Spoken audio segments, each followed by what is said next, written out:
Salute Knicks Nation. The streets are buzzing.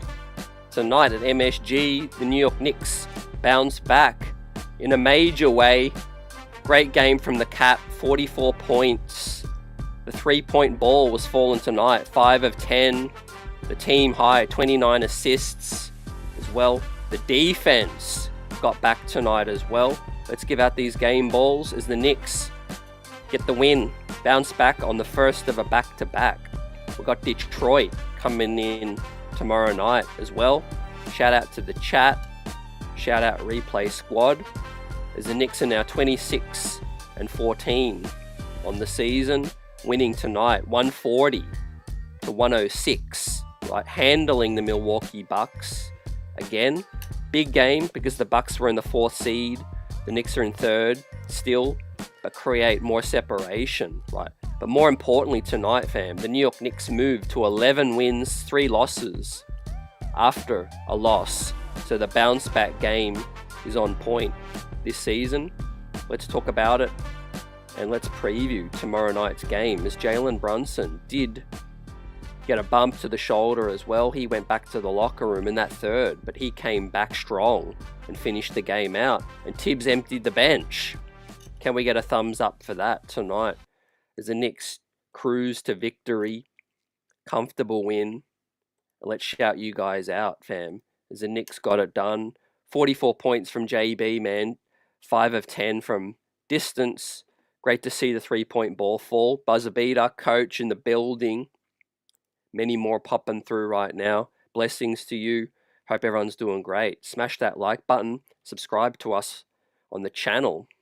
If you're a diehard Knicks fan, an OG Anunoby played better defense tonight. Mikal Bridges, right? Something's not right with his jump shot and the scoring, but the team, man, had more than enough tonight.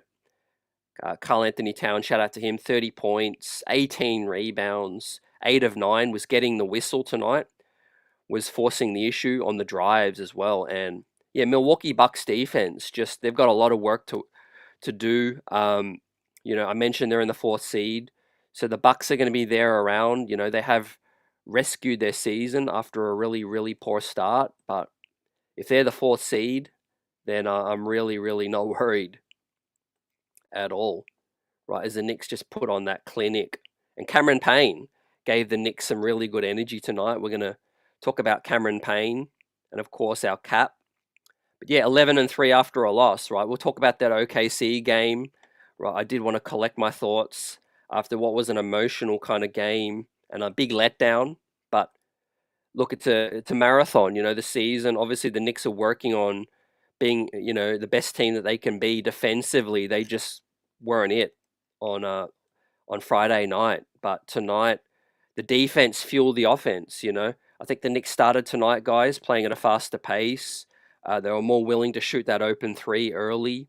And of course, look, the Bucks defense compared to OKC's defense, you know, it's night and day too. Al Tango, great to see you. Many blessings to you as well. Salute Coach Buzzer in the building. We finally look like the Knicks today, says Buzzer. We needed this win. Amen to that, brother. Also, just on a somber note, want to say my prayers and condolences to the Hahn family. Alan Hahn tragically lost his sister, Debbie Hahn, as I didn't find out until the broadcast tonight as well. So tough period for the Hahn family, but we're sending our love, prayers, and condolences to Alan and the Hahn family as well. But the Knicks got the win tonight, and we did it for Alan and the family. So hopefully Alan's okay. I understand it's definitely going to be a tough time for him and the family, but let's talk about this ball game. Shez V, salute AP, says, where was this against OKC? The defense, fam, the defense of OKC is much different to the Milwaukee Bucks. That's the big standout. But obviously, you know, OKC are the best team in the NBA, you know, and I know everyone wants to use that as the measuring stick. And I think the Knicks have ways to go. I think we've discovered that against OKC. But you know, we are a work in progress still, you know, and it's nights like that are disappointing, but it's nights like tonight where you see, okay, you know, you you bounce back, you show that fortitude. You know, the Milwaukee Bucks aren't a bad team. They're nothing like OKC, but they are the 4th seed. And to come out and absolutely handle them 140 to 106 is pleasing. You know, Jalen Brunson with the response you need, 44 points in under 30 minutes as well. As Mike Breen said on the call, man, it's the highest points on the lowest minutes by a New York Knick as well.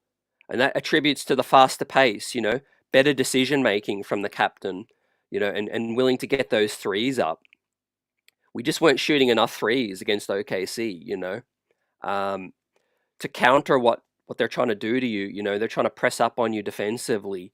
You need to, you know, to push them back on their spot and you know, and hit those threes. And the Knicks did that tonight. Unfortunately, Oklahoma just didn't give us that space the other night. Tony, salute. Great to see you. Salute to Puerto Rico. Salute Troy.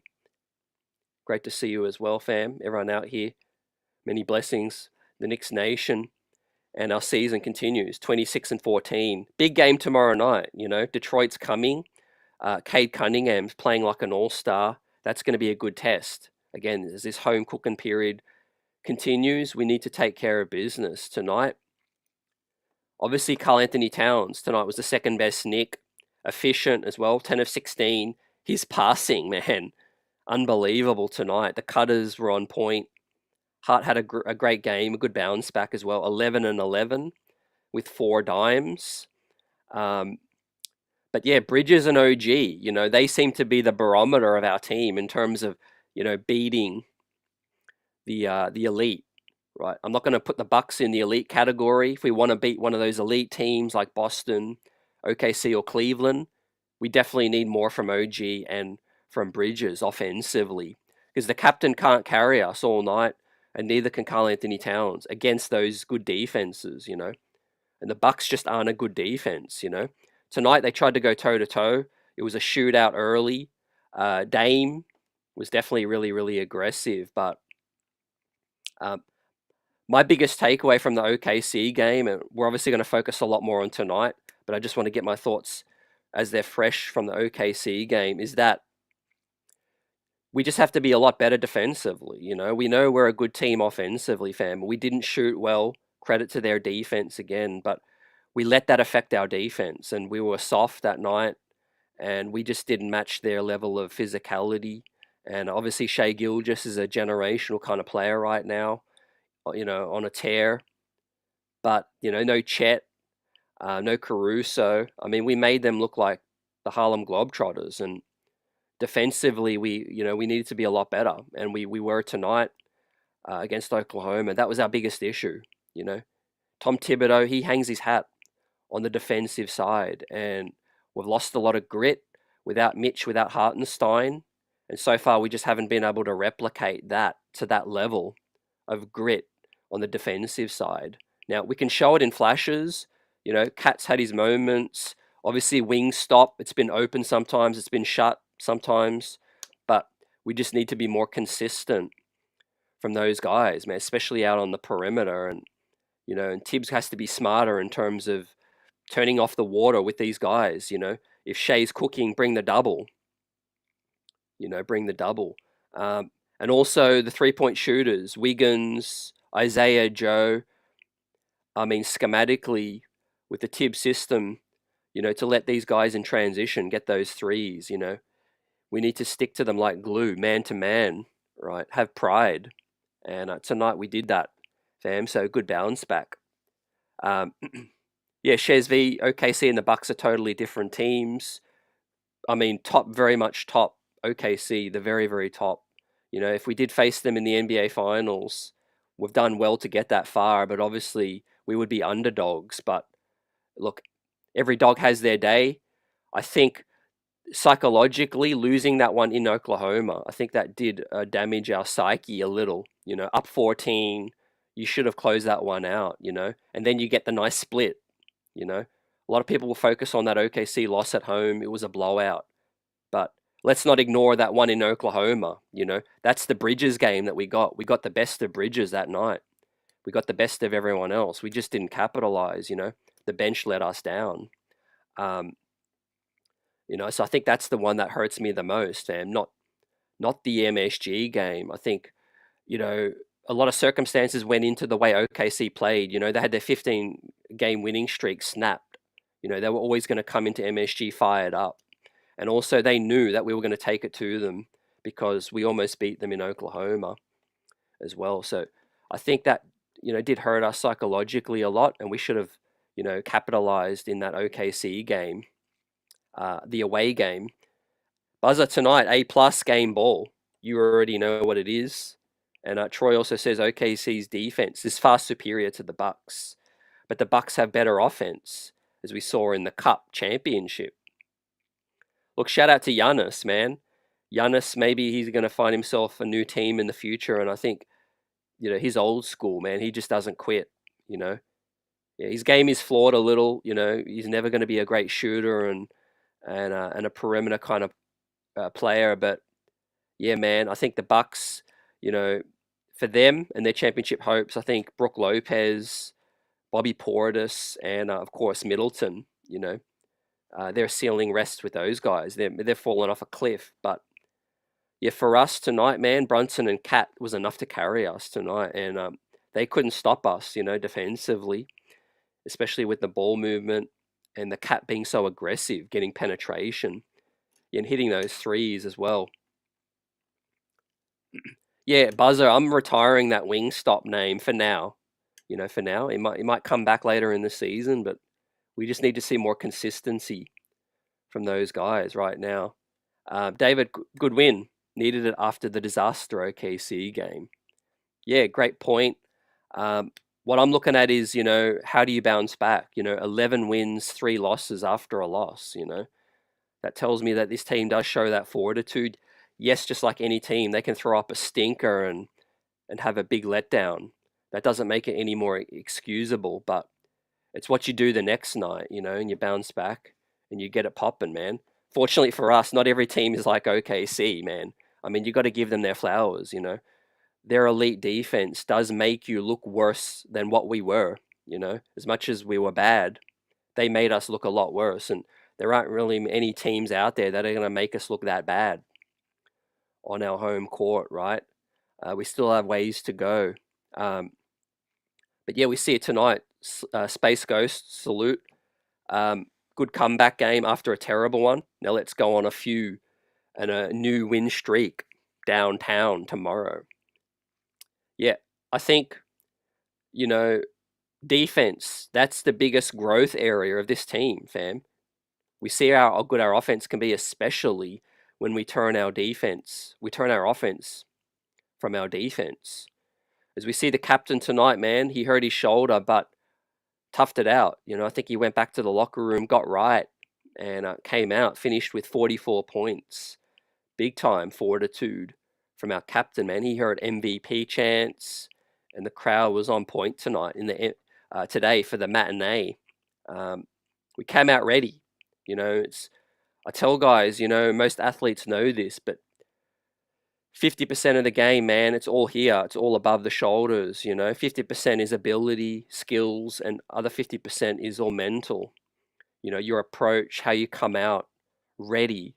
You got to be a professional, right? And enough of these slow starts in the first quarter and third quarter, As we approach the second half of the stretch of this season now, guys, I want to see more growth from this team in terms of correcting errors and mistakes, Can't let these transition threes, can't give up career nights to your Isaiah Joes, These guys, Colby Whites, I want us to fix that. I want us to come out third quarters, come out strong after halftime.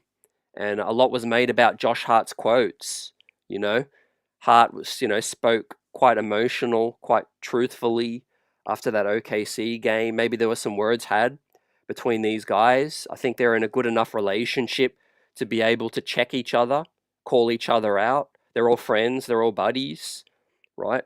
And I think maybe they aired some grievance. And I think tonight, man, they look connected in this one. But there is still some concerns, obviously where we need to get to. Bridges, OG was better in terms of both sides tonight, but still Offensively, he has his inconsistencies as well. Defensively, he's been great this season for the most part. But I think the biggest growth area for us, fam, is Mikal Bridges. Um, you know, Toughness, fortitude, defensively, consistency on offense as well. Johnny, great to see you, fam. I'm well. Thanks for checking in. The OKC game was a tough night. I wanted to collect my thoughts as well and reset. And here we are, fam. Bounce back. I talked about, turning our offense from our defense. And I think we were just, not up for it, defensively against OKC. But, I think Mitchell Robinson and, getting another center is vital for this team. I think there is question marks against those elite teams over playing cat at the 5 still. I'm not going to forget about that from the OKC game after tonight. Some teams, we're good enough to just blow them out offensively, and our defense is decent enough.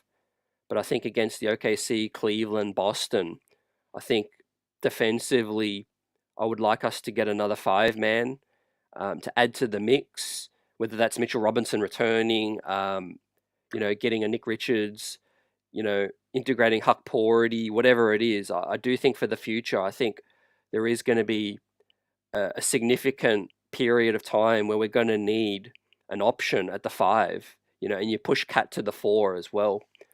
Let me know what you guys think about that. As we see here, Huck Porty gets some more minutes tonight. He got some burn, obviously, against OKC as well. Jet Life salute. Streets are buzzing tonight. Great to see you. I do think we are going to talk to teams about Jericho Sims as teams are calling us, expressing interest in Jericho. So it is going to be interesting to see what they do with him on an expiring deal. I do think we need more size at the 5, fam. Tomorrow night, Shez V says, imagine Tibbs starts Huck and Deuce tomorrow. I'll be surprised, but look, JB, he's probably going to be questionable at best, I think, tomorrow. We know that thing's going to be sore, whether he took a jab tonight or, he's iced it up tonight. But yeah, definitely that shoulder is going to be a bit sore tomorrow, fam.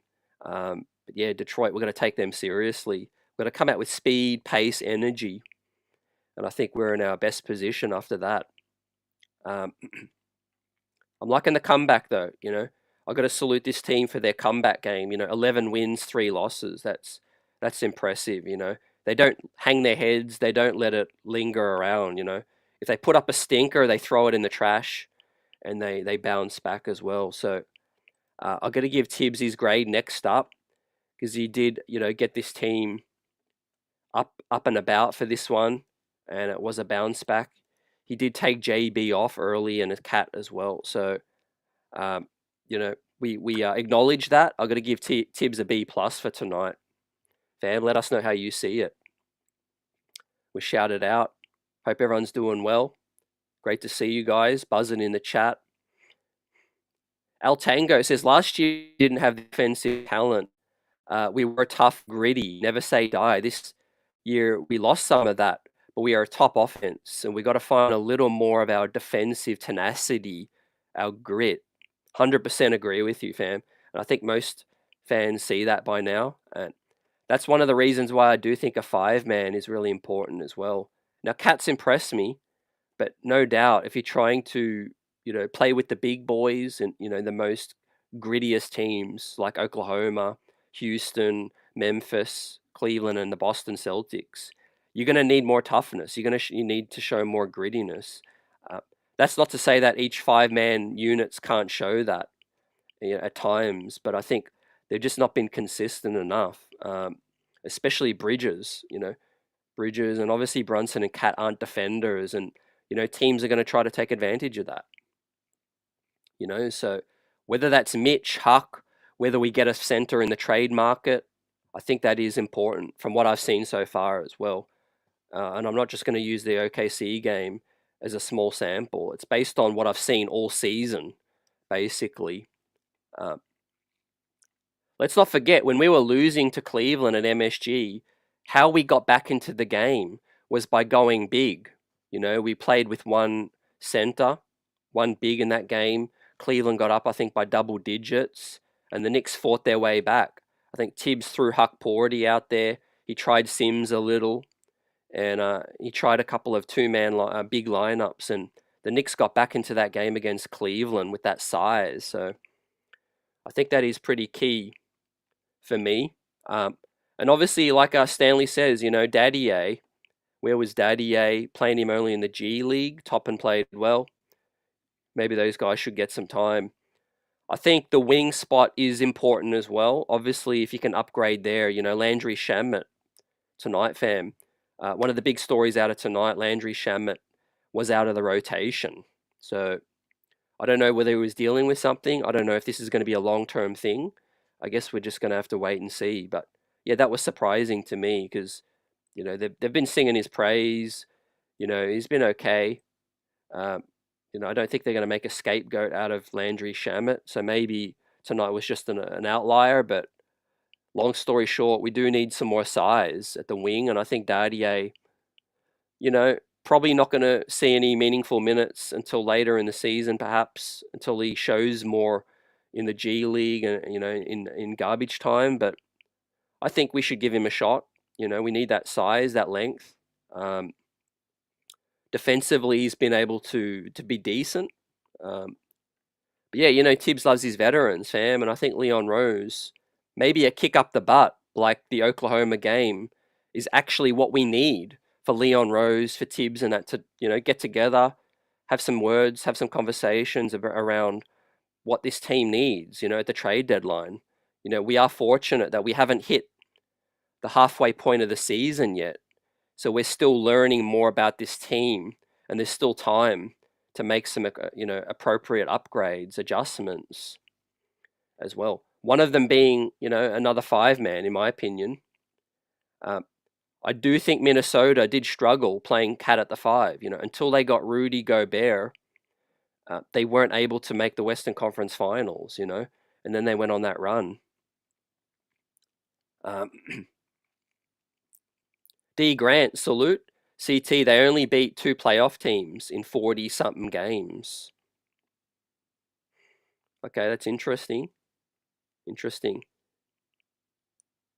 Tibbs the A from Buzzer Beater. That's some high praise from you, fam.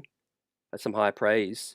Jet Life for Life agrees. CT, we definitely need a center to push Cat to the 4. I think it's more his natural position. We also need some rim protection for Bridges and OG so that it makes life easier for them too. Salute, brother. I agree. And that's not to say I want to play, you know, a big at the 5 all the time, because definitely you get some good spacing with Cat out there as well. But I just think, like we saw when Sims is in the game as well, it's 4-on-5. If you do play a 5 next to Cat, they have to be able to handle the ball a little bit, you know, have a little jump hook, just be a threat, you know, offensively. That's the best way out there.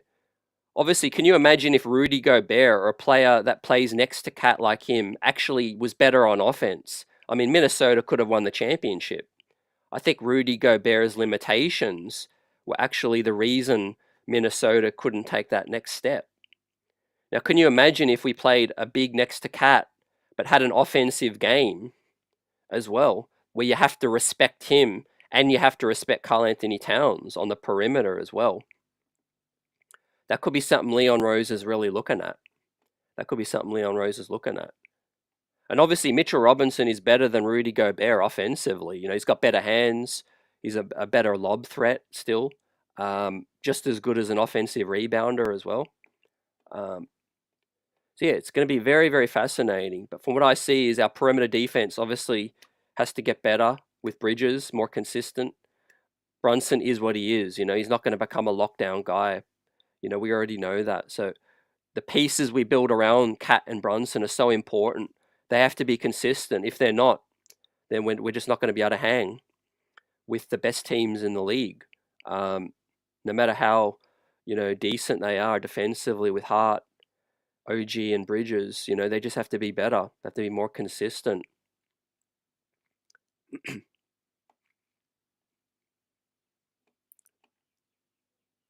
Okay, we've got Bertrand in the building saying we should trade Jalen Brunson. That's some trolling, man. That's heavy. That's some heavy trolling right there, fam. I don't know what you're looking at, but you're definitely trolling with that one. Stanley says, are the Knicks still interested in Valanciunas?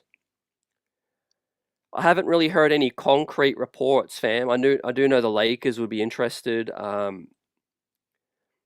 You see, I think he would help us offensively a little, but I think that's going to kind of neutralize what the real reason is, what we need a guy at the 5, which is defensively. Um, so I would probably pass on a Valanciunas, fam. I'll probably pass on him, fam. I'll prefer someone more defensively stout, you know, more of an intimidator, I think, from that side of things as well. Hopefully Tibbs can experiment a little bit, you know, even before we get that guy. Maybe play Huck Porty next to Cat for a little bit, you know, see what it looks like to eat up some space in the paint. That would deter some drives at least, you know. Now, Oklahoma was definitely, you know, getting in their bag in the mid-range. So, you know, shutting off the perimeter is not going to be the only thing that helps us beat them. I think, you know, and protecting the paint. You do have to switch better, rotate better on those coverages against Oklahoma as well. But obviously, you have to respect their talent. You have to bring the double. You know, I think Tibbs is very, very reluctant to double, fam, and it does hurt us a lot. Also, a main issue against Oklahoma was overhelping, you know, offer shooters. We Isaiah Joe, Wiggins. I mean, we were just lost with our coverages on that one, fam. Yeah, so next up, let's give out the grade for Karl Anthony Towns. 10 of 16 tonight, bounce back game, 2 of 5, 8 of 9 from the free throw line, 18 boards, 30 points, plus 28. Team high tonight from Karl Anthony Towns. So, yeah, he is a nightmare for Brook Lopez, you know. He killed him last game, and he ate good tonight, did Karl Anthony Towns. So, the game ball goes to the cap for this one tonight, but Karl Anthony Towns gets an A+ for me, fam.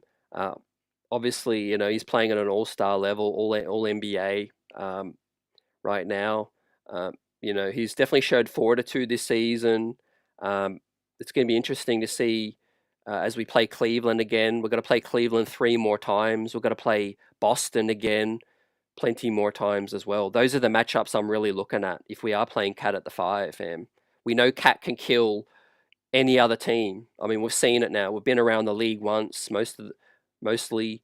You know, we've beaten Orlando. We've beaten, you know, Bucks twice now. We've beaten Denver with the Joker. I think that's probably one of our best wins, you know. The way I see it, guys, you know, a lot of people have been talking about, oh, the Knicks haven't beaten anyone good. You know, the Knicks haven't got a statement win yet. You know, who's the best team the Knicks have beat? Well, we haven't had that absolute statement win against, you know, a contender, I think, like the Thunder or the Rockets, like Boston or Cleveland. But I bet our best win has probably come against the Nuggets. You know, they're in the 4th seed right now. They're ahead of the Mavericks. They're ahead of the Clippers, who were once, you know, a couple of weeks ago were right there. And I think, you know, the Joker, you know, beating them in Denver was big. They're the 4th seed. So I think beating the Nuggets on their home has been good. Obviously, the Bucks are in 4th as well now. We're beating them twice. So we're beating 2 4th seeds from the East and the West. We're beating the Magic. Obviously, they're depleted, but Paolo's back as well. Yeah, we just have to take that next step. Looking forward to those Boston matchups coming up, the Cleveland ones as well. You know, Cleveland's still on a 12-game win streak right now, and that's the measuring stick for me. You know, the good thing is maybe Mitchell Robinson is going to be able to play in a lot of those games because they're going to come, you know, later in the season when Mitch is, you know, most likely going to be back. What's up, Michael Drake? Brunson came out to high energy tonight. I love it. Yeah, we did see it. Definitely, we're correct. We're switched on tonight. D. Grant says Tibbs too worried about winning and losing. He's not a developmental coach. I think he does coach the regular season, more short-sighted in terms of picking up wins at the detriment of, minutes and guys' potential, health from back-to-backs and things. Today was better. Let's see what happens tomorrow night, But yeah, the team did hit a wall, and we were gassed over the last sort of 5 games. Tonight, 8-man rotation again. I'm not a fan. I think, we definitely need Shamit, Dadier in there as that 9th guy. Even 10, I won't complain. Man, we need to get that 10th guy in there. A+ from Cat, Michael Drake, salute. Chance says no help is coming from the outside. Tibbs should have spent more time developing the bench while the schedule was softer.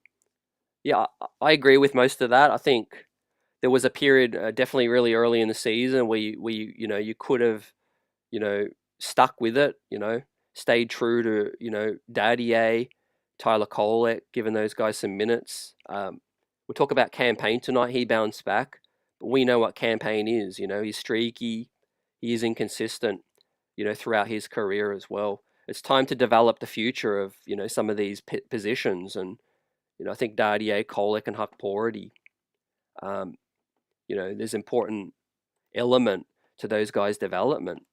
As I'm going to bring this up, this was actually a telling piece of news that came out the other day.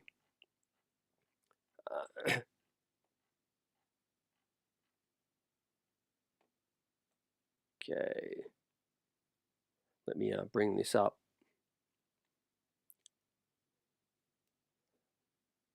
I know it was tweeted out. Okay, maybe I had it on the other account. So basically what I'm going to surmise is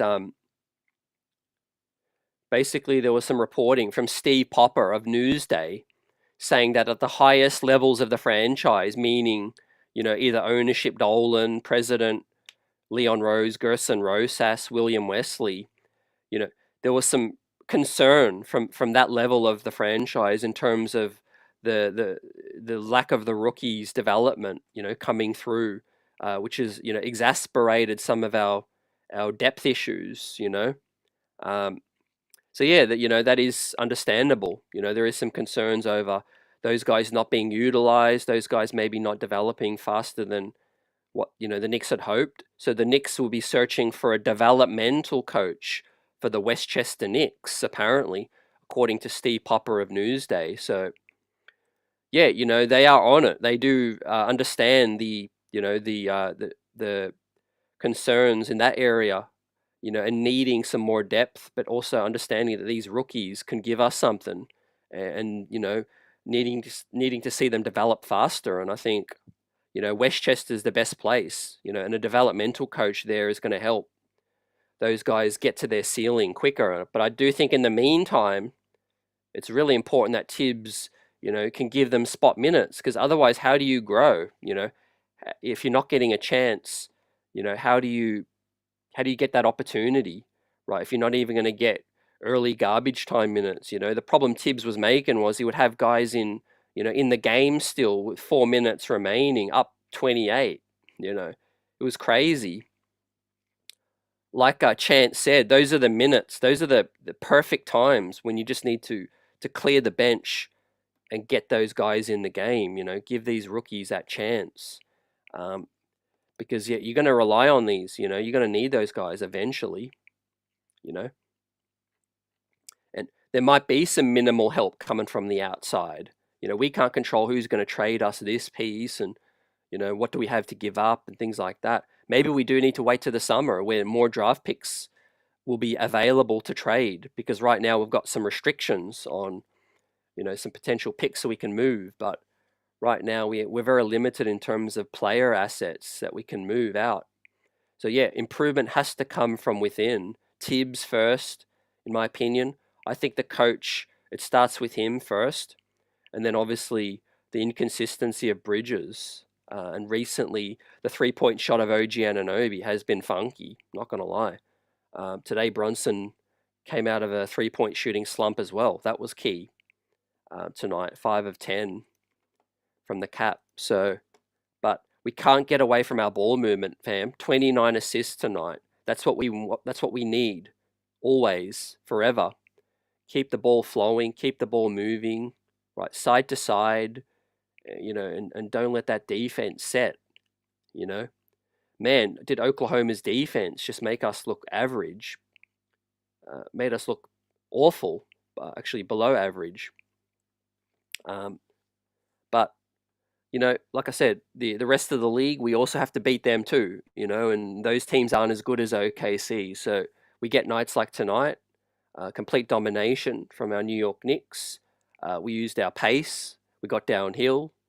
We played smarter tonight, and everyone's effort and energy was up. So, yeah, it was a good bounce back. One thing I do like, though, is that they are using the G League more than they used to, fam. There used to be, maybe even a season that they let go by where Deuce McBride didn't even get to play much with the main club, and he didn't get to play much with the Westchester Knicks. And so we are utilizing the G League a lot more than we used to. It just, those guys aren't actually dominating at the G League level, unfortunately, outside of Tyler Kolek, who I think is, definitely been at a supreme level of play when he's played in the G League. But Dadier, Hakpority, they need to show more in the G League as well, I think, when they play there. And I'm looking forward to seeing him more as well. Shez V. I think Dadier is a guy that we used the first round pick on. I'm a little frustrated we didn't take Ryan Dunn. I'm not going to lie. Ryan Dunn was a guy that I think would fit our current circumstance like a T, to a T. I think, perimeter wing, defensively stout, strong, had fans in the organization. I don't know if it came down to negotiating with the salary and the contract. I'm happy we got Dadier, I'm not going to lie, but I would have preferred to get Ryan Dunn. I think he would have been a perfect backup wing for OG and for Bridges. He could play the 3, he could play the 4, he can play some small ball 5 as well. His shooting's come back down to earth as well, but that was always sort of house money. But yeah, defensively, I think he would have suited Tibbs right now. But we got ourselves a nice one in Dadier. Defensively, he looks like he could be strong. Maybe not as strong as Ryan Dunn, but he has more promise on the offensive side. I think the Knicks did like that element. They took a higher swing on that guy. So next up, we'll talk about Josh Hart. 5 of 5, perfect from the field. 11 rebounds, 11 points, 4 assists, plus 24 as well. Just a real Lionheart game from Josh tonight. A steal, 4 dimes as well. Flirting with a triple-double was Josh Hart. 35 minutes as well. As we just recap the minutes tonight, OG only played 30, so that's good. Tomorrow night he should be more fresh. Hart with 35, Cat 35, Bridges 37, Brunson 28 as well. So the minutes were under control tonight, guys, and much better for tomorrow, fam. Detroit's going to want to come in and get revenge on us, so we definitely need to be ready.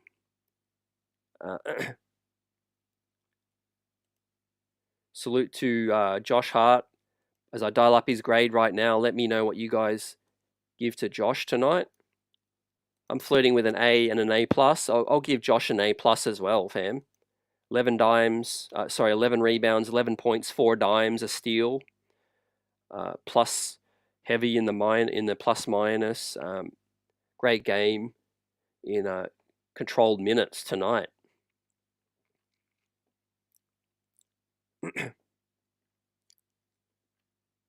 Yeah, AP. Dolan's looking down. Definitely Leon, Gerson, Rose, Sass, these guys are realists. That's what I do like about them, They can make mistakes just like anybody, but they do evaluate this ball club from a neutral perspective. They're not looking at us with rose-colored glasses. That's for the fans, you know. If Leon feels like this team has a deficiency, he'll address it. Dolan, Gerson, Rose, that's the same. I mean, we've made an in-season acquisition every season that Leon Rose has been here. Leon Rose has made the tough calls. He's shipped out Quentin Grimes. He's shipped out Quickly. He's shipped out Barrett. He's shipped out Julius Randle. You know, he'll continue his work, man. He'll continue to try to improve this team any way possible. Well, these guys aren't under any illusions. Stuart, great to see you in here. Unfortunate situation with the Optimum cable. You know, but great to have you with us. You can join us post game. We'll give you the recaps. We'll break it down. Yeah, the New York Knicks situation with MSG Optimum.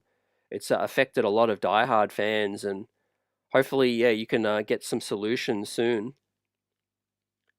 Michael Drake says Ryan Dunn. I wanted the Knicks to get him really bad.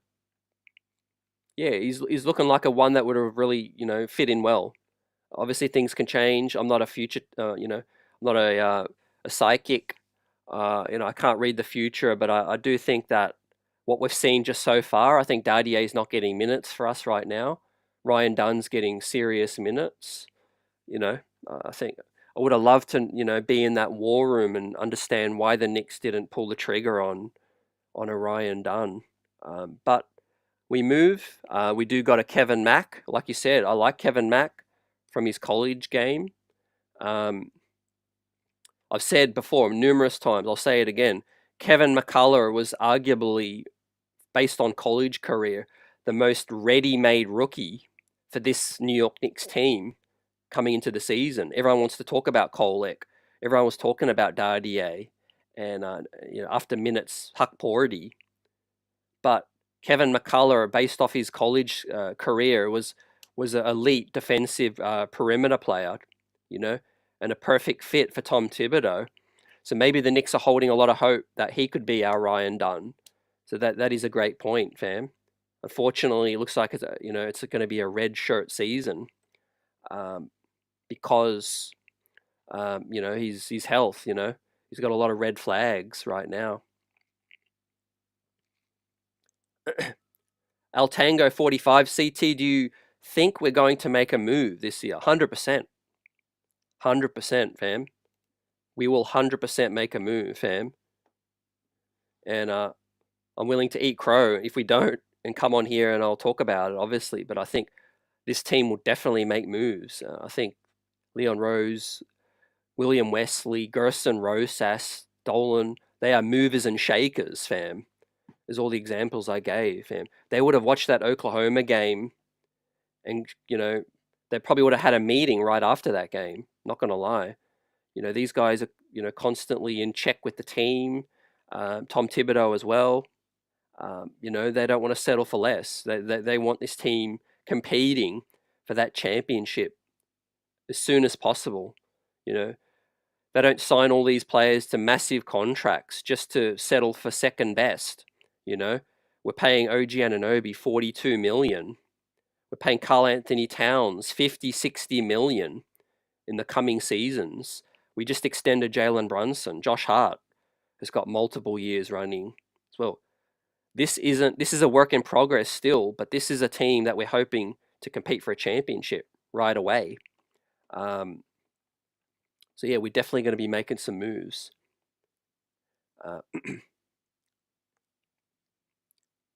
Yeah, AP says they skipped on Ryan. Troy says, I know everyone feels good about this win, but I really need to see significant defensive improvements from the team. I'm tired of waiting for Precious, waiting for Mitch, etc., etc. Yeah, I think we have made improvements consistency-wise in terms of defensively from earlier in the season. But like I said, I can't just use the OKC game as a measuring stick only, because, I mean, you know, people want to fall into that trap. They are the number one team in the NBA right now. You can't just compare yourself to the number one team only. You know, you have to kind of compare yourself to the rest of the pack as well. You know, in Oklahoma, we're on point. You know, they made us look worse than what we were, I think, as well. You'll find it hard for any defense in the NBA to make us look as bad as they did. And they came into MSG with a point to prove. Um, so, yeah, defensively, consistency-wise, we have to get better. But I don't think we're as bad as some people were saying after the Oklahoma game. I think if you meet them in the finals, obviously we're the underdogs, but it's going to be a situation where our team might have a few different pieces. We might have some more depth. They might have an injury. Anything can happen, man. You're playing with house money at that point if you make the NBA finals. So yes, Oklahoma might be the team we need to knock off, but I think you should also look at the rest of the pack. And I think the Knicks are in 3rd seed right now. We are holding our own against the best in the East. Outside of Cleveland and Boston, we're going to have plenty of time to see more of those matchups later in the season. But against the West, we're beating Denver out there. We're beating Phoenix. We're going to have another crack at Houston and obviously Memphis as well. I think this team is growing, like I said, fortunately, we're not at the halfway point in the season yet. So I think there are some things we can tinker with. Getting another 5-man, I think, is key. That is non-negotiable for me. Salute Paula in the building. Great to see you. Hope everyone's doing well tonight. Smash that like button, fam. Josh Hart got the A+ tonight. Cat the A+, and Brunson with the A+ game ball. 5 of 10 from distance. The captain, 44 points tonight. He was dialed in. But the ball movement was key tonight, fam. 29 assists. I think that's what everyone wants to see. Brunson has his nights, but I do think that, as long as the ball is moving and other guys are getting good looks, that is key. D. Grant says the Knicks aren't getting to the finals this year. Tibbs will just run the starters into the ground and they won't make it out the first round. I hope you're wrong, fam. I could see some hurdles around, the wheels falling off if the rotation remains small.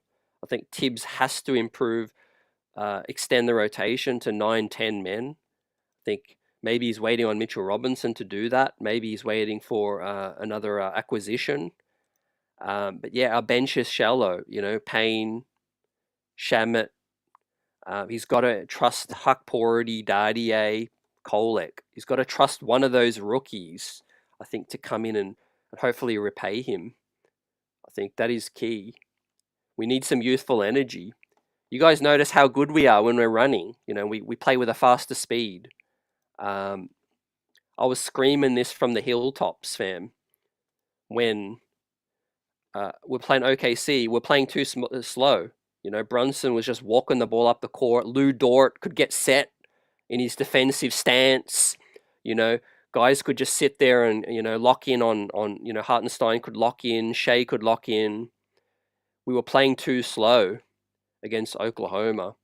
The moment we had any bit of momentum in that OKC game was when we got a stop and we got out in transition and we had them on their heels, backtracking.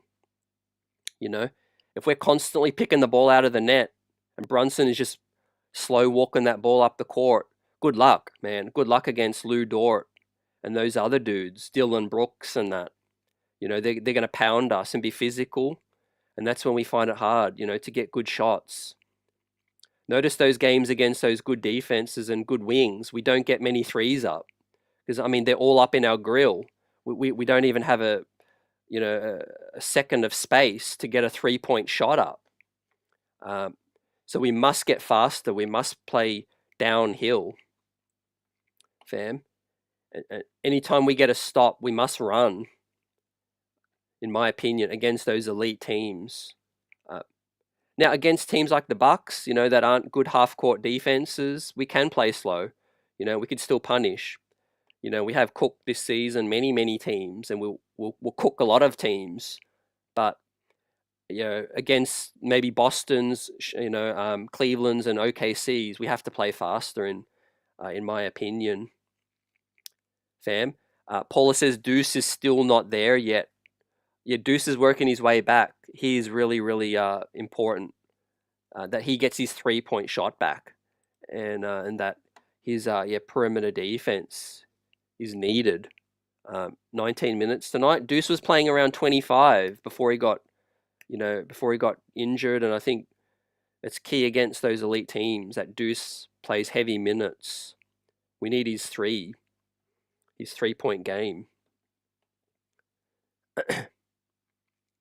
Yeah, El Tango 45. Like I said, the first OKC game is the one I'm really looking at, because you even the two out, the two games. The Knicks should have won the first game. Oklahoma had a point to prove in the second game. So yeah, I'm not using the OKC game as a full measuring stick, but I'm also understanding that there's things that you have to take away from that and get better. Defensively, we can't hang with that kind of effort, and we do need more size at the 5 spot, the 4 and 5 spot.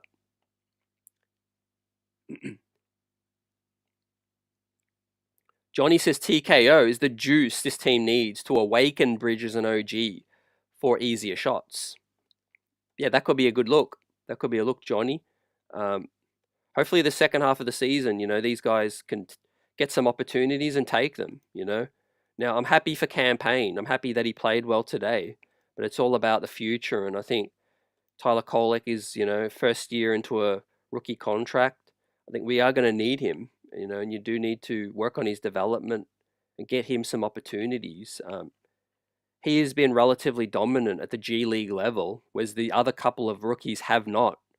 They've had some nice games, but I think to get meaningful minutes in the NBA on this Knicks team, you have to be beating the door down in the G League. You have to be having dominant performances in the G League for Tibbs to actually, pay attention, right? Because there is a clear level of play, difference from the big league to the G League. It's a huge level drop off, in my opinion.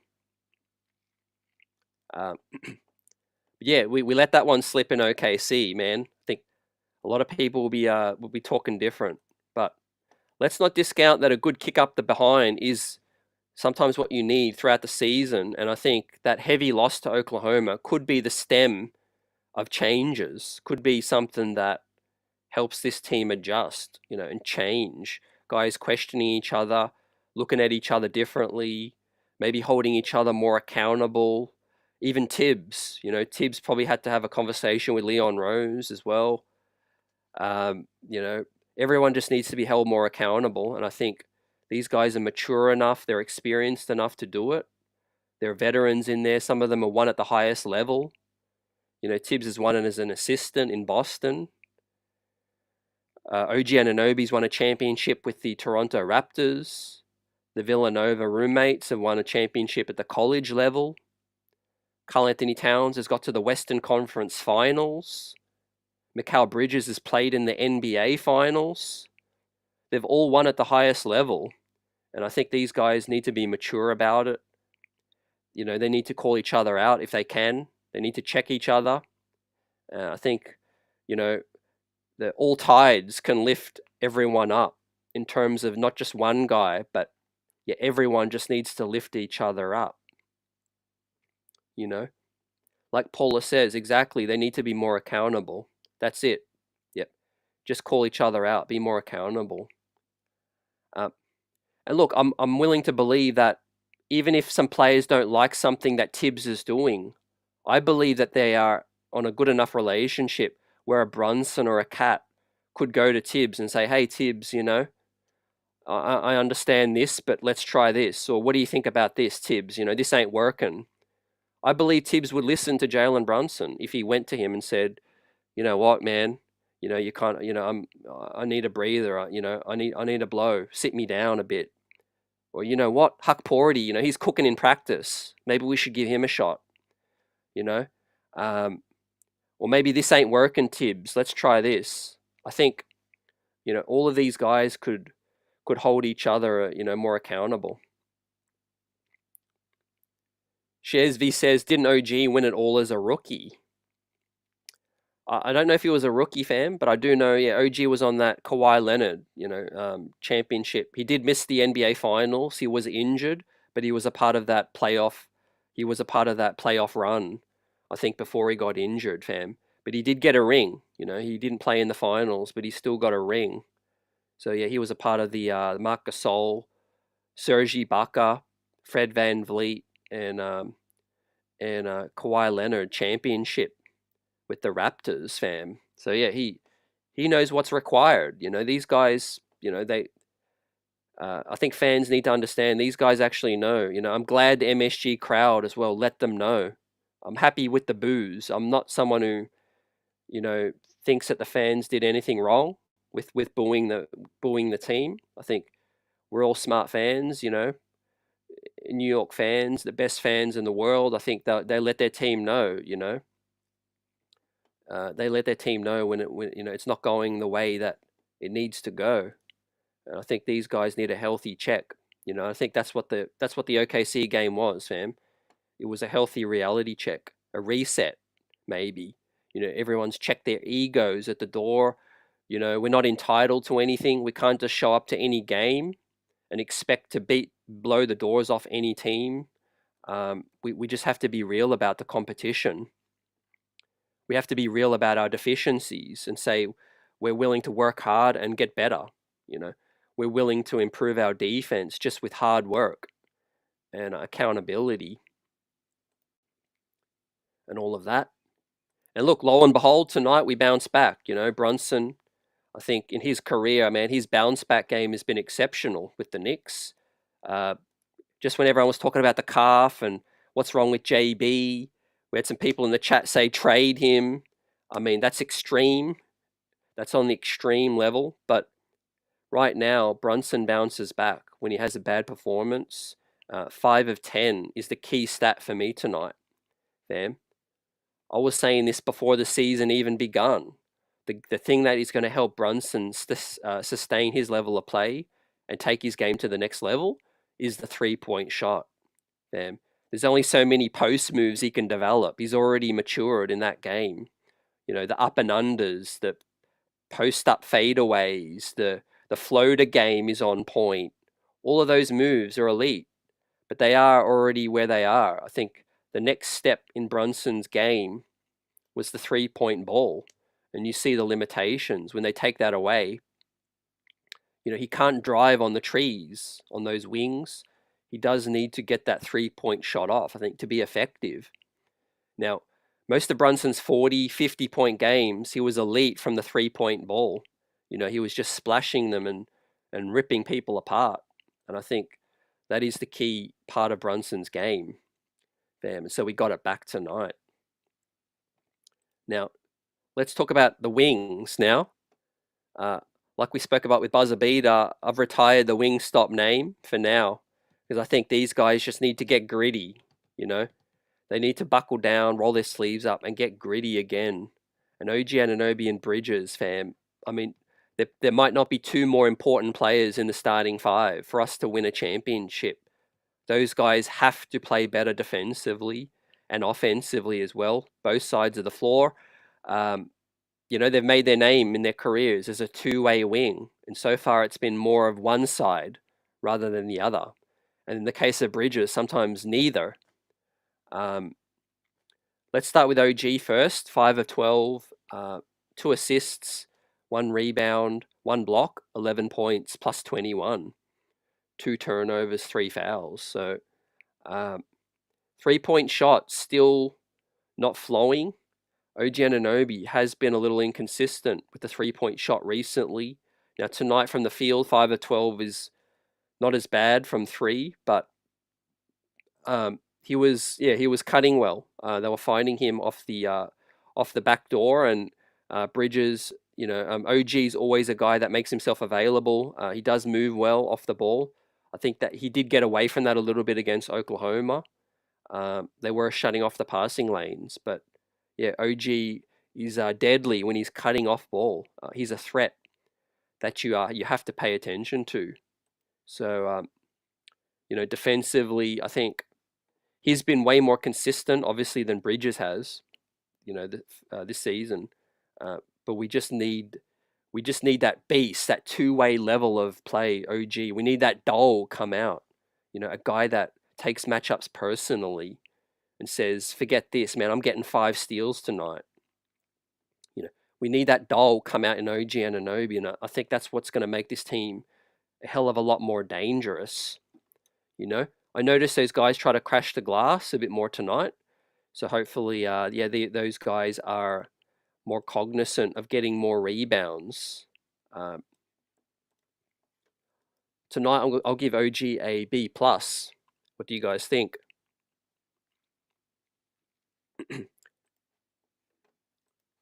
I see you all buzzing in the chat, man. Appreciate you guys for joining us tonight. Great to see you. Paula says, sometimes you have to boo. Let the players know you're with them, but they need to play better. Yeah, the good thing is they're all pros, and I don't think they take it personally, Unfortunately, if the boos are segregated towards one specific player, Julius Randle does wear his emotions on his sleeve. He did take that personally that time.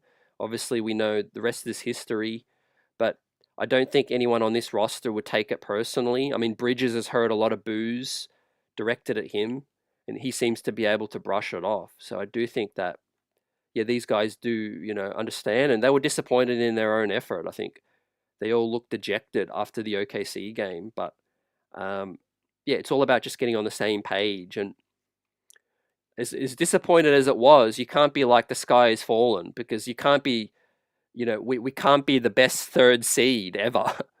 We're in the third seed. We're 25 wins, 26 wins now, 14 losses. That's a very good record, fam. 13-8 away, 12-6 at home, 13-6 at home now. We're going to look at the standings, but we are still 6-4 in our last 10. So we've come a long way, but expectations have gone up for this team. Troy NYC says the difference is OKC kept the defensive pressure up. Yeah, they were locked in, and we see that night to night. I mean, even a team like the Boston Celtics can get blown out. That the NBA regular season just has a habit of throwing up different crazy results. I think the first game in Oklahoma was more reflective of where both teams stack up, in my opinion. I think after that, OKC had a sample. They were disappointed that the Knicks almost beat them. They lost to Cleveland, and obviously they had their bounce back. Tonight, we played a pretty decent team against the Milwaukee Bucks, but tonight was our bounce back. So yeah, the NBA schedule does throw up some crazy things. D. Grant says the only trade I would look for is a Bam at a bio, undersized center, but very athletic, scores in the paint. I mean, I think if the Knicks could find a way to get Bam, they would look into that. I don't think we have the assets, but I do think he would be a player that you could play next to Cat very comfortably as well. But yeah, it's going to be fascinating to see what happens with Miami. Because Pat Riley out there, the sun's starting to set in Miami on that team. And I think, there's going to be quite a little bit of a shake-up. Obviously, the tank game is going to be strong from Washington. They're going to sell Brogdon, Kuzma, Valanciunas. There's going to be a lot of contenders try to nab some of these veteran pieces to help them take that next step right now. But yeah, like you guys said tonight, a lot of you on point about internal improvement first. Ideally, we can hopefully snatch up a few good pieces at the trade piece deadline. But that's not to say that internally everyone just needs to stay the same. We need to improve currently as well. Everyone on this team right now can play better. Better together. In terms of that ball movement, it does start with the captain. I think he was a little too ISO heavy early in that OKC game. I did think that set the tone. Where the ball movement, Bridges kind of didn't get into a rhythm. He got frozen out a little. OG Anunoby didn't get his shots either. And I do think the captain has to wear a lot of that, as well as Tibbs, early in that OKC game. But yeah, effort-wise, like you guys say, even if the shots aren't falling, we let our effort get affected against Oklahoma. There's nothing stopping this team from just buckling down and playing hard on the defensive side, even if shots aren't falling. I mean, it ain't like Lou Dort and these Wiggins and Isaiah Joes. It ain't like they're world beaters, but for some reason we just let them get loose too easily. Isaiah Hartenstein as well. He's not an offensive-minded player. It can't just be Shai Gilgeous light you up and J Dub. So our defense was as bad as it's been all season. And hopefully we never see that again this season. Now, a guy that can help avoid that is Mikal Bridges, right? It's tough to know what to make because we've seen the highs of Bridges, 40-point games where he dominated and couldn't miss, and he was effective defensively. And he's been effective defensively for a good stretch. But there's also been a large part of the season where he's been missing. And it's like, where in the world is Mikal Bridges at some point? Which Mikal Bridges is it? Is it the guy tonight, 2 of 5, doesn't get any rhythm offensively, but was better defensively? Is it a guy that's lights out some nights and just solid on the defensive side? Is there more in his ceiling right now? Let us know what you think right now. Is he the piece that we need to be our starting 2 guard? Now, it's very early in the piece. I do think for any movement to happen on the Bridges front, I think it would have to be after a full season at least. I don't see them pulling the rug under this, at least for the rest of the season. So you give him a full season, you see what happens, see how far we can get in the playoffs. But there's no doubt in my mind we need a more efficient, more consistent version of Bridges, especially a better defensively, more toughness, more grit. We need that. We need him to show more grit. Tonight, just 2 rebounds, 37 minutes. I mean, that does need to be called out. 2 rebounds from a 6'7" wing in 37 minutes. I think he can do better. Is he dogging it a little bit, to stay healthy, and try to play more games, not miss a game? Is he playing at 100% capacity? Only he can answer that. But I think he can get more than 2 rebounds, fam. 2 blocks, that's good. 6 assists tonight, that's good. 6 points, not so good. 5 shot attempts, not so good either as well. I know there's a lot of guys to get their shots up. So some guys just aren't going to get all the shots that they want. But, 5 shots from Bridges, that's not enough, in my opinion. Brunson, I would like his shot attempts to come down a bit. He doesn't need to score 44, fam. But Bridges is in a funk, I think he's lost confidence in the shot.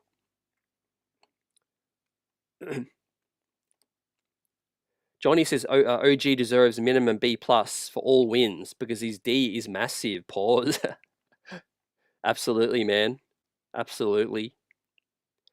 Troy says if the Knicks maintain this defensive pressure that they applied at the start of the OKC game, they would have easily won because the Knicks are a much better offensive team.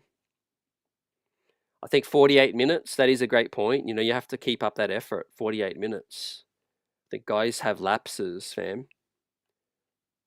Mikal Bridges' attention to detail. He does get lost in games sometimes, His head needs to be on a swivel. AP says, do you think Mikal is untouchable? Absolutely not. Absolutely not. But I don't think any movement will happen until at least the summer and maybe beyond, maybe after 2 seasons. But the interesting thing, guys, is he's playing for a contract, and if this is a contract year, Mikal Bridges, then what are we going to get when he gets the bag? Or if we give him the bag, is he going to take the foot off the gas even more, Now, it could just be natural attrition, maybe we just bought a lemon. It happens sometimes, I'm not foreshadowing that. I hope I'm wrong if that is the case. But this guy has played every single game, and he's close to 400 games played consecutively. Let that sink in. The guy doesn't miss a game. And so at some point your body is going to wear down faster than the next guy. I mean that's just natural science. So are the treads on his tire starting to wear out, He is 30 he is 28 now, approaching 30. And so yeah, is Bridges going to get better from here on out as his career goes? I don't think so. I think his best years might have passed, But that doesn't mean that he can't be a consistent two-way wing. Is he going to be an all-star? Is he going to be the wing we hoped? I don't know. I don't know, man. I've got serious questions right now because this is his first year in New York. And usually your first year, you come in full of gusto, like Clyde says. You just come from Brooklyn, man, from a moribund losing franchise, a lottery team. You come from that to a contending team. You think that you would be excited. You think that you would be playing with your boys. You'd be full of energy and full of gusto. Like I said, right now I'm seeing a guy in Bridges who's just too nonchalant. He's just too nonchalant. I'm not gonna lie, fam. I've seen more grit, more dog from Ryan Dunn, the rookie out in Phoenix. He's definitely been better defensively. Obviously, offensively, Bridges, has a much higher ceiling, we know. But right now, man, we ain't going to hang with Oklahoma. We ain't going to hang with Boston if Mikal Bridges doesn't show more grit, defensively. Now, if I'm Leon, if I'm Rosas, Dolan, Worldwide West, if we continue to see pathetic defensive efforts after the season, when the season's done, I would open dialogue definitely for a shake-up. We can't. We're headed for a championship, man. We can't carry passengers, man. You either show out or you get out. Right now, man. Everyone's here for the championship ride, but we can't have passengers, fam. Everyone has to show up, Steve says Knicks can't handle athletic teams. They're too slow. The younger teams on the bench, Dardier, Top, and Huck, will eventually fill the defensive gap when they're allowed to play. A lot of the success of our team recently has been hit from, the late first round, early second round, Deuce McBride, Mitchell Robinson, some other pieces that we developed a little bit quickly in Grimes and RJ. We traded them out for some assets. I do think, along the way, for us to get to that championship level, like you say, we are going to rely on a guy like, guys from our draft. I think there's no proven way to get to the top. You have to rely on free agency. You have to win some trades, and you also have to hit on some draft picks. I think you can't ignore the draft. You can't just hit on trades and free agency and not draft any talent, because then your team will hit a wall and there won't be any talent coming up. Just like the Milwaukee Bucks kind of hit a wall. Phoenix, they look old, man. They look geriatric right now. Bradley Beal, Kevin Durant's, getting latter 30s. At some point, to continue to win, Denver's another one. They got to the top and then they fell off a cliff, fam, because they didn't have any young talent coming up. So, how short-sighted is Tibbs? Can he develop some of these other rookies just like he did with Quickly and Grimes and Deuce, Mitchell Robinson? The Knicks did well developing Mitch as well. So some of these rookies are going to have to get a shot. I agree. The grade for Bridges tonight, fam. Inefficient night, not many threes. Defensively was better. 6 assists was good. So better game, obviously, but I mean, it was the lowest of the low last game for Mikal Bridges. I'm going to dial up Let me dial up the grade for Bridges tonight. And this is based on expectations, don't forget, because, we all have high expectations for Bridges, Part of the factor is, comes in that you gave up five first round picks. This is a guy who's supposed to be a borderline all-star. Not quite an all-star, but borderline, and he's shown that sometimes in his career. 40-point games, There was games when Brunson was injured and Bridges stepped up, carried the offense sometimes. But right now it's been too hit or miss, It's kind of like, where in the world is Mikal Bridges, He's either thriving or he's disappeared. There's kind of nothing in between. And I think that's kind of mental right now, fam. Does he have that strong enough mindset, that mentality to fight through it and battle through it? I think that's where all the greats, that's where they thrive, It's not just about jump shot and, how good you are, with your skill set. The thing about Kobe Bryant and Michael Jordan and the elites, LeBron James even, when they have a bad game, they don't even think about it again. They just trust in their ability and they come in and they dominate the next game, man. They dominate. Mikal Bridges, if you're a player like him with skills, but you have 10 bad games in a row, that tells me more, okay, where's your mind at? You should be good enough to break out of that funk, skill set wise. But where is your mentality at? Are you scared to get the ball? Are you putting yourself in positions to grab a rebound? I keep saying it, man. The game is 50% mental. It's up here. These guys are all made it to the NBA. They can play. They can ball out. But do you shrink when the moment is bright? When you're playing it with four other dominant, skilled professionals, can your game fit in? And can you find your way? Can you find your way out of that funk? I think that's going to be key for Bridges. The most concerning thing for me personally is that he's regressed. He showed regression. I do think there is an element of tread on his tires, Like I said, 28. He's played every NBA game. Does he need a rest? That is something. The other thing is, consistency, man. I mean, the guy has been in and out of slumps about 4 times this season. Now, he's been able to bounce back a little bit, but then he's gone back into a little bit of a funk as well. So it's concerning from that perspective. I think playing with your friends, that is something where it should help you, playing with a heart who defends you, playing with a guy like Brunson who will support you.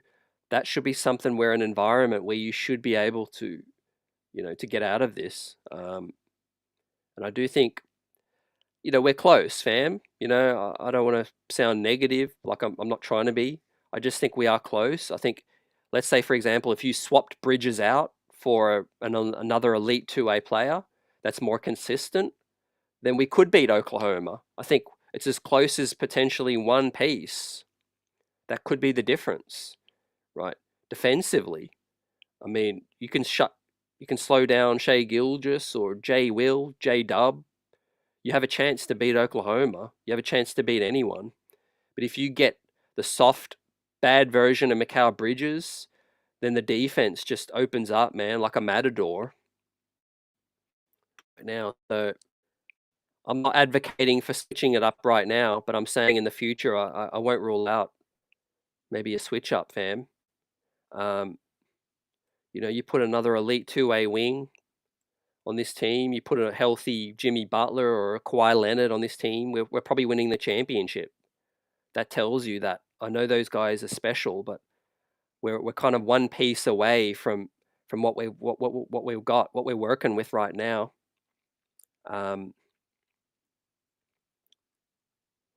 Buzzer says, CT, what's all this Nick Richards buzz we've been hearing about? Yeah, fam, I think Nick Richards fits.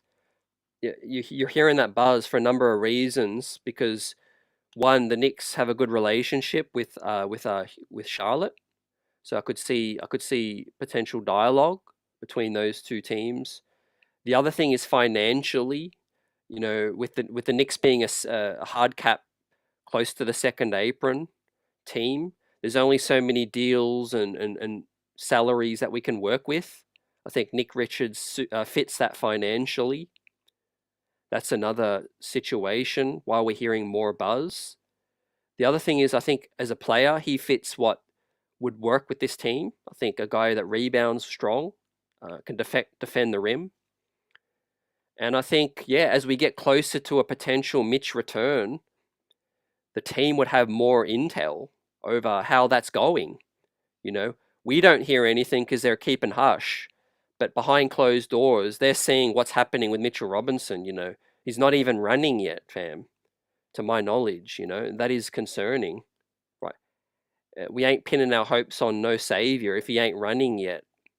He's coming back from 2 surgeries on the ankle, and he's a 7'1" big man. He's probably going to get his conditioning back up. But right now, he ain't practicing because he ain't running yet. He ain't sprinting. And so that is going to take some time, fam. So, yeah, we might be looking at a longer return date. And so the Knicks might be pivoting. They might not be putting all their eggs in that basket. They might be looking at, okay, let's keep Mitch, but let's just see what happens, But let's go out and be proactive, Let's go out and get somebody that we can get for a salary that maybe Sims and Precious can get us, or Sims and somebody else. So yeah, I wouldn't be mad at it. I think Nick Richards would be a solid pickup, insurance policy for that. But yeah, I really, really hope we got the best version of Mitchell Robinson with this team, because I think that would be the piece that we would need. But unfortunately, I think that boat might have sailed. It's going to be a lot to ask of Mitchell Robinson to get back and expect him to be at the version he used to be. We're a long way off that, fam. He has to get back. He has to show that he can be healthy. He has to, respond to the running, and he has to get back into game rhythm as well. And then we'll see. But if we could teleport the 2021 version, 22 version of Mitchell Robinson onto this current team, man, you're looking at a real championship team, right? I think that kind of Mitchell Robinson would transform this team, in my opinion, right? The younger, healthier version of Mitchell Robinson. So that's why I don't blame anyone who's holding out, or the team to hold out for that. But there is some ways to go. Paula says, you're just telling it like it is. Lots of fans feel this way. Yeah, and look, we love our team. We all want I want all our guys to succeed. It's just, yeah, we say this, man, not everyone can be along for the ride, unfortunately. We lost some good ones already, I see Quentin Grimes playing so well now for Dallas, man. You don't think I would have loved Quentin Grimes to still, or root for him like hell if he was still on this team? He's scoring 26 points, going to get a big contract now. Unfortunately for us, he couldn't be consistent. He couldn't, play in the biggest spotlight in New York. He regressed, and the Knicks needed, some win now players. And the Bogdanovich trade with Burks helped us get Mikal Bridges. That helped us get that trade. So, but Quentin Grimes, we ended up moving him. We moved RJ. We moved quickly. Not everyone's going to be along for the ride. Bridges might not be here. Listen to guys like Melo, Starberry, former New York Knicks. They say not everyone can thrive in the Garden. It is the brightest stage.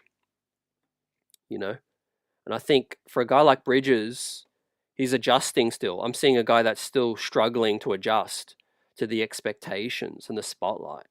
Because let's face it, man, we ain't Phoenix. This ain't Arizona, and this ain't Brooklyn. This is the biggest market and arguably the biggest franchise in the NBA that you play for right now. So I think these guys got to be more professional. They've got to be more consistent.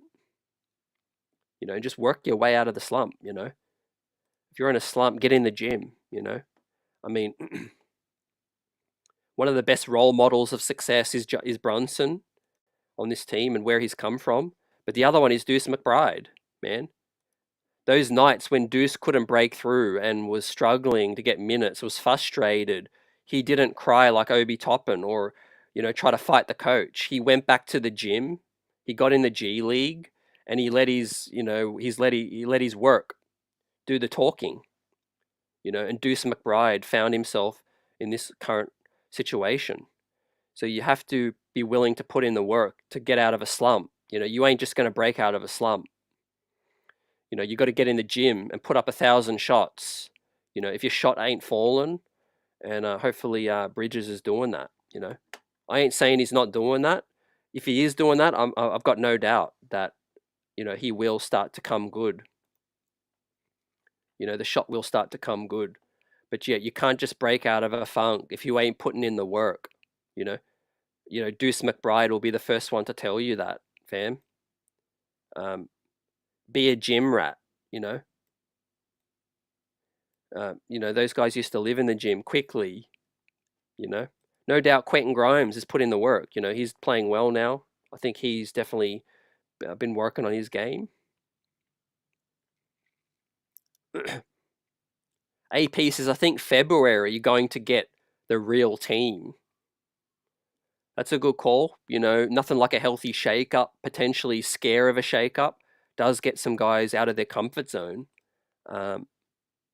Yeah, I believe in these guys in terms of the skill set. I do think they've all got the skills. I think it's just a case of maybe they're a bit too comfortable.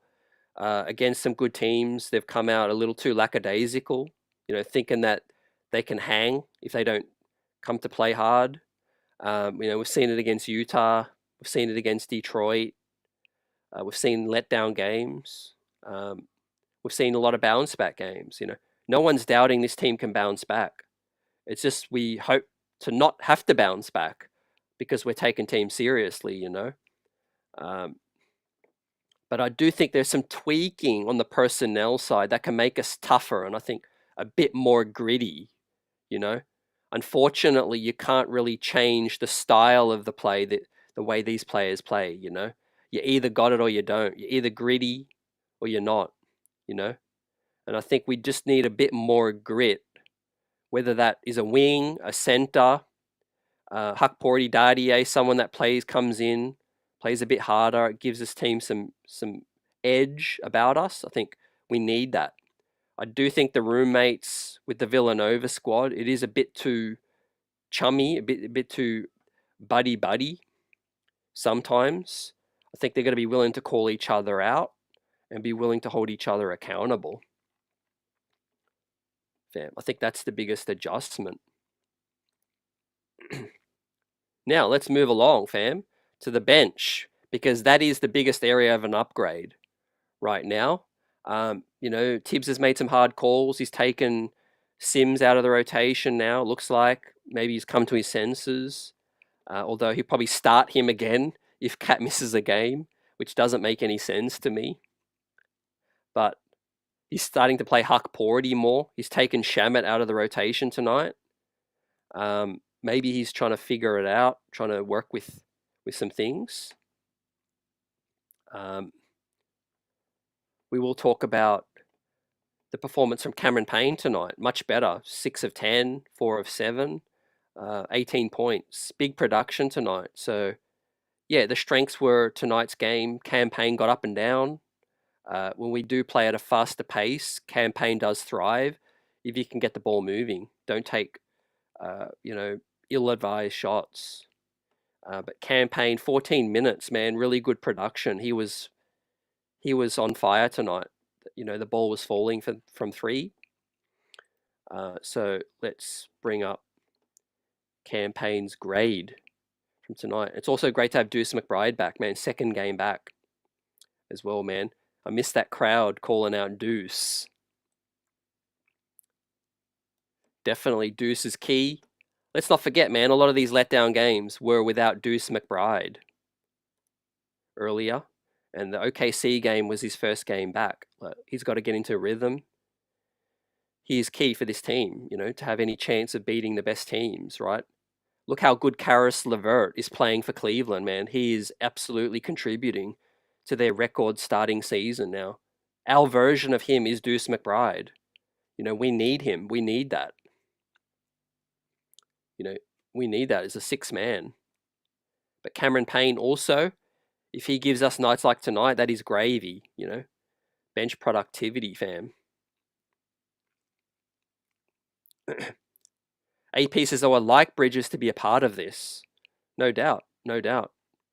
He fits the profile, the wing, the size, the length. David M says Bridges needs to stick to his role still. He's not the go-to guy anymore. He's more than just a role player. He has to find the balance. He'll be much better next season. Johnny says, CT, that guest you had on destroyed Mitch. Nick Richards is an answer until we know Mitch condition come the playoffs. I think it's good to believe in Mitch still and give him a chance, but it's also wise to be real and make backup plans, I think. I don't think Precious Achua is the backup 5, I think, long term. I think against Cleveland and that, we would get eaten alive with size. I do think Precious is a solid backup 4. I've got no problems with him at the backup 4. I do think, Huck, Richards, someone at the 5 needs to come in. Maybe Walker Kessler.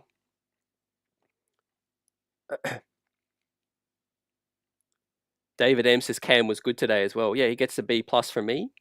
Campaign A+ from Johnny. Salute. Nice battle between him and Kolek. I think at some point in the season, I think Kolek will put himself in the conversation, but he's learning the ropes. He's a young player in this league still.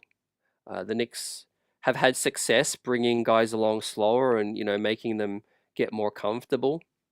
I do think it's wise that, you let a guy show what he can do first in the G. I think defensively there are some concerns over Tyler Kolek's size, but offensively, he's elite. He gets the ball moving.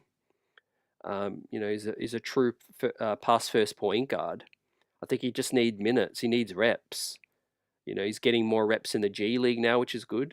I think Huck Porty could be that next guy to step up with consistent minutes in the G League. Let's see. Sims is out of the rotation now.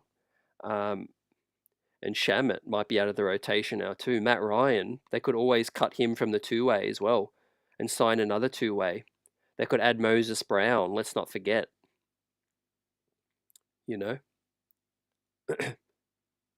Salute to Knicks Nation. The chat's buzzing. Smash that like button. Knicks, great bounce back win on a Sunday matinee. We've got Detroit tomorrow night. Let's hope that there's no letdown. And we're talking about a back-to-back victory right now. We're in a solid position, 3rd seed. Obviously, we know the 2 teams ahead of us right now in the East. There is a clear gap. There is a divide. I'm looking forward to still beating them, hopefully.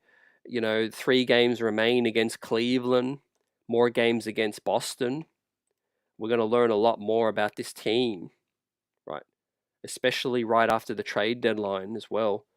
We'll see what's happening with this ball club and the lineups.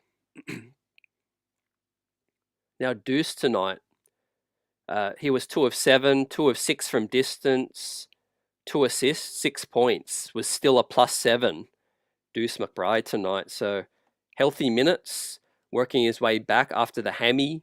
Those are tricky. And I think Deuce McBride played okay today, far from his best, but he played okay. Solid game, and I think he's going to get better and better and better. He's going to move from strength to strength. He'll get a C+ for today. Deuce McBride, 2nd game back. And we need his 3-point shooting. He was elite to start the season, and it has come down a bit. But he's going to be in the gym. He's going to be putting in that work, fam. Next up, Precious Achua, 2 of 2 from the field. Gave us 3 rebounds, an assist, 2 steals, 4 points, +8. a very similar Precious kind of game, and he'll get a few rebounds, a steal or a block. You know, he'll play solid. I think against big lineups, he does struggle for the size element, but I do think Precious Achiuwa is a guy that can have big games, but then he'll just have his usual games. 6 points, 4 points, rebound, 14 minutes, brings energy, comes in, usually wins his minutes. Now the interesting factor with Precious Achiuwa is that he waived his no trade clause, as a condition of returning to the team. So we'll see where the two parties are at. He'll be looking for a place where he can get a long-term contract. I do know that's the thinking, for a guy like him, in a contract year. And I think, he's a guy that will want an opportunity to continue to play. He's getting that right now. He's in the rotation. Tibbs likes him. But his contract, it is $6 million. It's trade friendly. It would probably be needed or discussed in a deal for a potential upgrade, because we don't have that many salaries to send out. And the Knicks can't take back more money than they send out. So for me, Sims, Precious, Mitch, I think are the three highest candidates to be a part of any potential trade. And then you're probably looking at maybe some of the rookies, if a team asks about them. But yeah, I think let's see what happens, fam. I would like us to keep Precious Achiuwa and hopefully add another 5 next to him. Let's see. Looks like Huck Porty is getting more of a chance. Right, as we look at the box score, Huck Porty came in with about 5 minutes remaining. Played 5 minutes. Gave us 4 rebounds tonight, Huck Porty. 1 offensive. +4 in the box score, and gave us a block as well. So Huck Porty gave us some production, man. Look at that. 5 rebounds in 4 minutes. 4 rebounds in 5 minutes. Mikal Bridges gave us 2 rebounds in 37 minutes as well. I like the block. Huck Porty, the turnover wasn't a block. Huck Porty gave us a turnover and 4 rebounds. So +4 in the box score as well. Yeah, looks like he's leapfrogged the rotation, man. Let's see. David also says, Huck has been getting minutes over Sims these past 2. You think someone got in Tibbs' ear, CT? I think potentially, man, as we approach February, we do start to see Tibbs play some guys, to showcase, play some guys to put the other guys on notice, or it could be, discussions about deals. The bad loss to OKC. Send a message, throw, a younger guy out there. I mean, Tibbs has done it this season, and I like that at the time, but the problem is he went back after that, To me, there's no going back. When you played Pacome Dadier earlier in the season, when you played Sims, you need to stick with them because you kill their confidence, You need to give them a run of 10, 15 games, fam, before you switch things up. Remember when Evan Fournier was struggling and Quentin Grimes was struggling before he put down Dante in the starting 5? Before he took Elfrid Payton out of the rotation or Alec Burks, he gave them a long stretch of time to give them that chance, Right now, Dadier, Huck Porty, they didn't get that chance, but Jericho Sims has had that chance.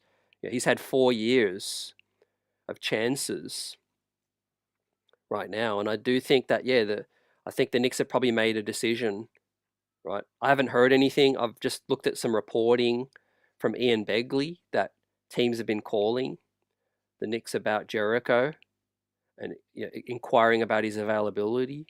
Also, the fact that Tibbs has kind of taken him out of the rotation now as well. I do think that he doesn't have a contract next season.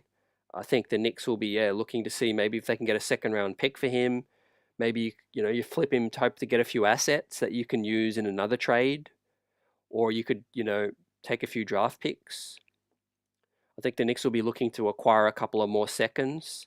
We only have one draft pick this year, and it's the 55th pick currently from the Memphis Grizzlies, second round. That's the only pick we have, and I think the Knicks will be trying to fill their roster next season with some cheaper talent. So look for the Knicks to try to acquire a couple of second round picks, I think, to top up our depth. Chris Gotti says Knicks over Cavs. I'm looking forward to that matchup. I do think the Knicks are the Cavs' kryptonite, but I do think in order to win that matchup, we're going to have to play big. We will have to play a Mitch or a Huck Porty, Sims even, a Chua next to Cat. I think if it's just Cat at the 5, OG at the 4, and I think Mobley and Allen will dominate. Will dominate that matchup. I think size is key. Pause. As AP says, Huck Porty will beat up the Cavs. David M says Huck has 3 blocks in the last 2 games, 18 minutes total. Yeah, development, man. I think the G League minutes have been doing well. I think, making these guys more hungry. Fam. So, yeah, the biggest concern is obviously longevity. I know the concern most of Knicks Nation has over keeping guys healthy. You can't sustain an 8-man rotation, in my opinion, fam.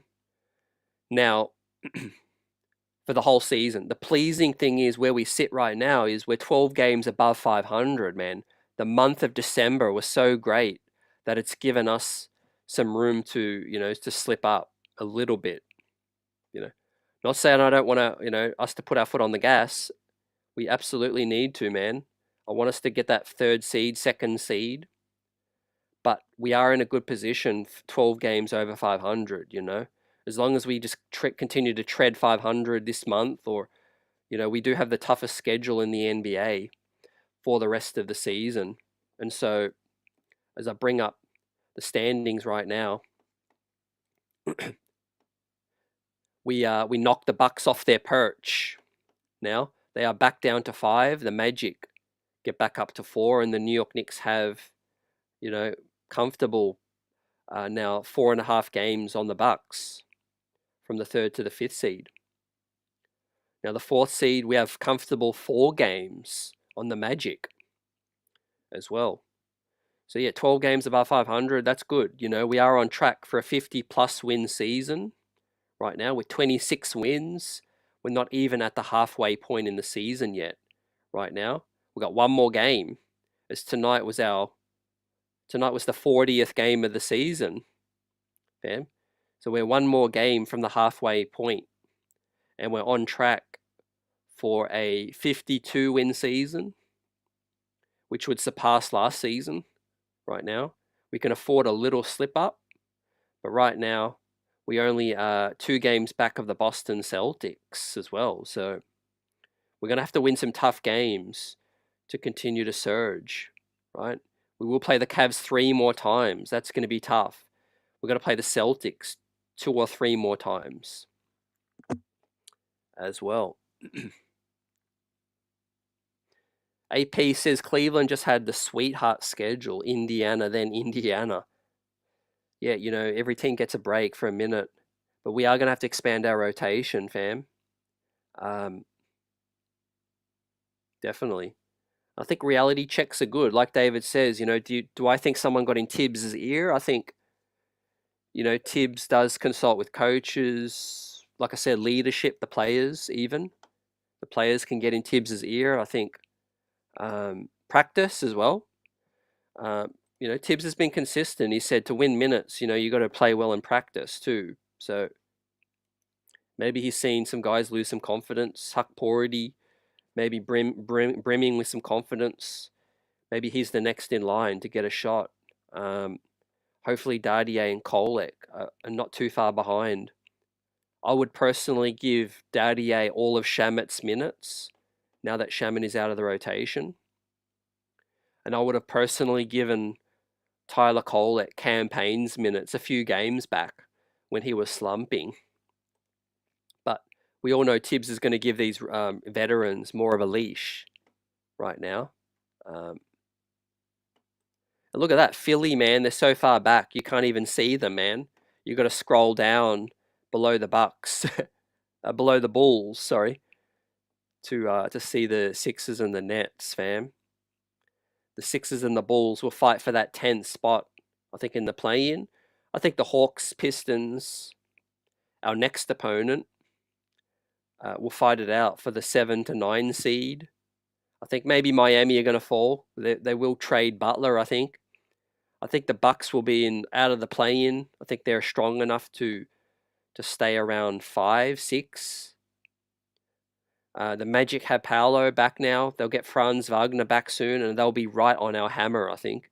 I think the Magic will compete with us for that 3rd spot, I think. So we have to keep our foot on the gas, fam, as the Magic will start to get more healthy.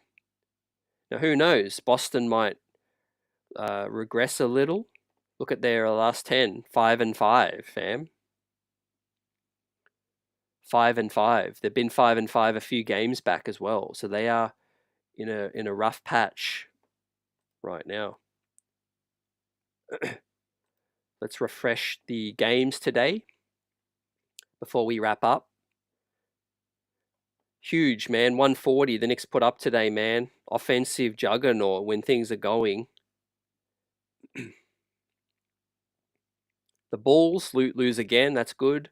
Like the chat said, Cavs about to beat the Pacers. Good for us, though. The Magic might lose again. Be good if Philly actually caused an upset today.